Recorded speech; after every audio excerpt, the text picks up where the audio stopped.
Hey, what's up everybody, and welcome to Vivid Collectibles. My name is Danny, and today I'm going to be giving you my review on the Kite Studios Apocalypse Wolverine.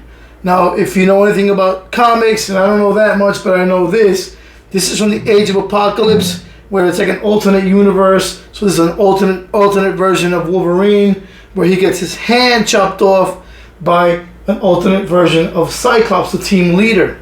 That's about all I know from that storyline.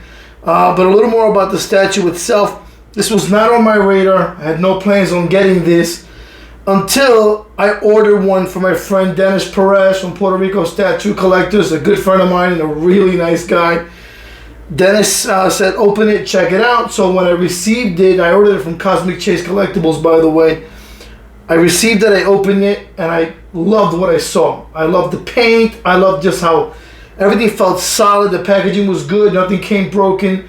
So I was like, wow, this is really nice. So I went ahead and they had one more left and I ordered it. Now, this company is out of business. Kite Studios, I don't know when they went out, maybe a couple of years ago.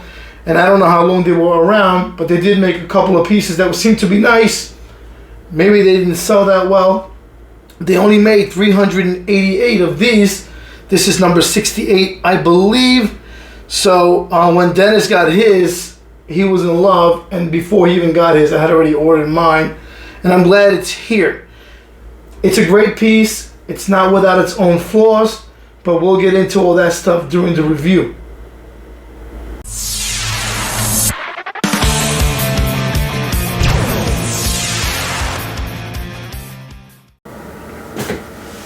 Alright, so let's get into the concept art and direction.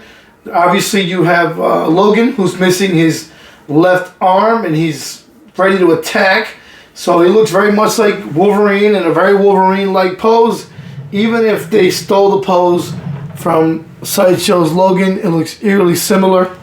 Obviously, how many ways you're going to make Wolverine, but as far as the concept goes, again, he's battling what looks to be maybe Apocalypse. You have some tentacles sprinkled throughout the base. You have a brain there. And the paint's great. It tells a story. You see the blood splatter. You see the splatter from this green goo that's coming out of this machine. All the cables throughout. So they were depicting a battle and with the blue and red Wolverine.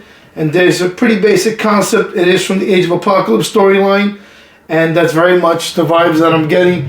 The art direction and concept. And I like what he did with his hair. The movement. So art and concept are good, and they're pretty straightforward and simple. Okay, so as for paint and sculpt, like I said before, it's sculpted very nicely. They've done a great job here of not only sculpting it beautifully, but painting it really well to tell a story. So the sub base, you have this rock that looks like very much like rock texture. You see the rebar throughout, which is pretty common with these statues. The rebar seems to be a little bit on the bigger side, or maybe these are heavy duty. And on top of it, you have this almost shiny, like stone effect on it. And you see it's cracked and weathered and painted very nicely. They have this brain on top of here with some wires out of it. You see blood coming from the brain splatter,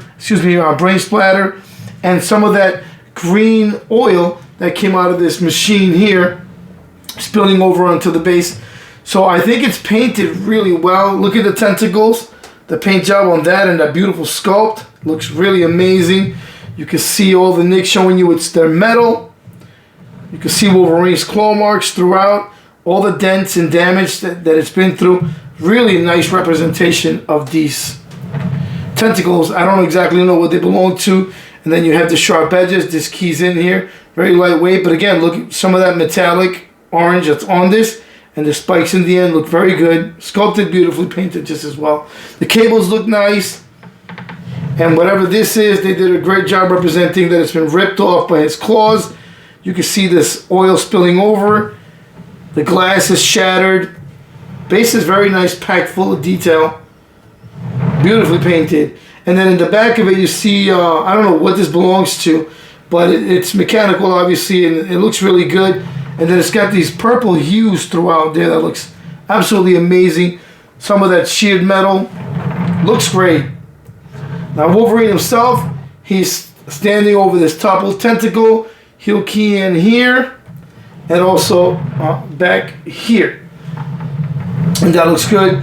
As far as his outfit, that blue and red looks awesome. I was saying before, nice textures throughout most of the blue. Looks great. And you can see the dirt painted in there as well.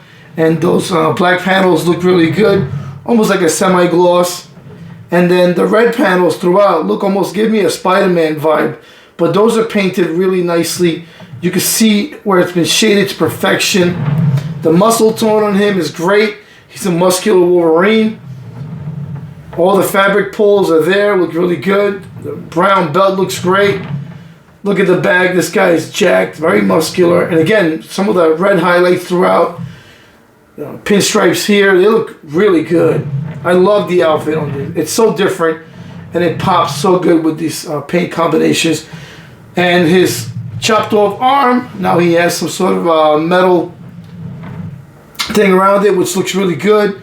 It's got the same patterns that you see on the red, right? Similar patterns as that throughout here. Knee pads look really good. The hair on the arms is sculpted to perfection. It's sculpted in there and it's painted beautifully. Some of the best hair effect I've seen. Muscles are great. And the claws are absolutely amazing. Look at the red accents throughout with the same pattern, right? The black panels and that beautiful blue. These are very solid metal claws. They're very heavy and these things will cut you. So props to them for taking a chance and making them metal, even though it might be a legal liability to do so. And here's the other one, the switch out. I'm going to show you later. But look at the detail they put into this. Sculpt and paint on these are outstanding. Now we're going to move on to Mr. Wolverine's portrait, which is absolutely amazing. He looks great. He looks angry. The eyes are nice. The expression is great. I love the red highlights right above on his forehead. They look awesome. Teeth look good. Little 5 o'clock shadow there. That looks great. All the facial expressions and the wrinkles are there. It looks awesome. The blue hair looks great. You can see almost every strand. I love the flow of it. Nice shading. Looks absolutely amazing. Paint on this is ridiculously well done.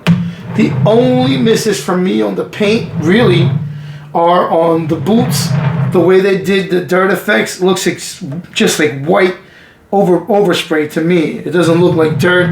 I don't think they did a great job with that. They got a little lazy.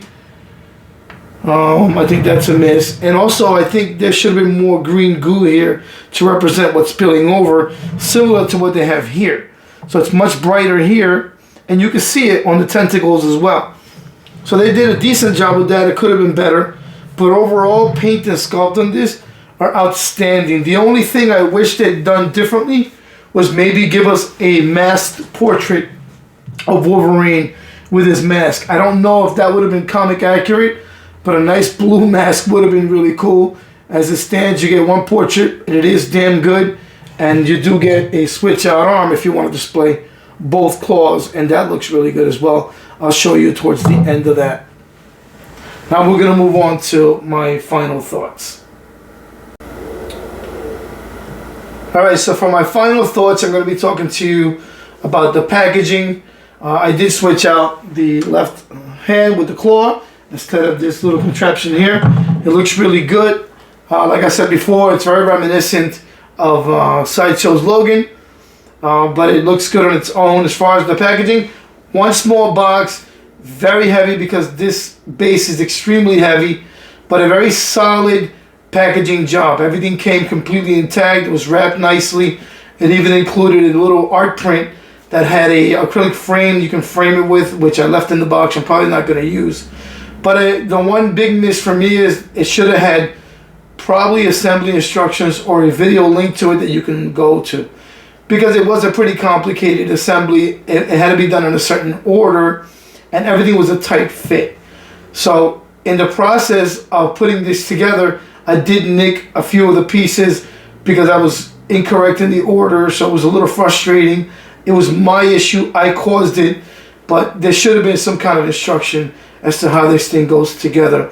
Otherwise, that's my biggest complaint, was everything fit a little tight, and for something so tight-fitting that was so complex to put together, the base, it should have had instructions.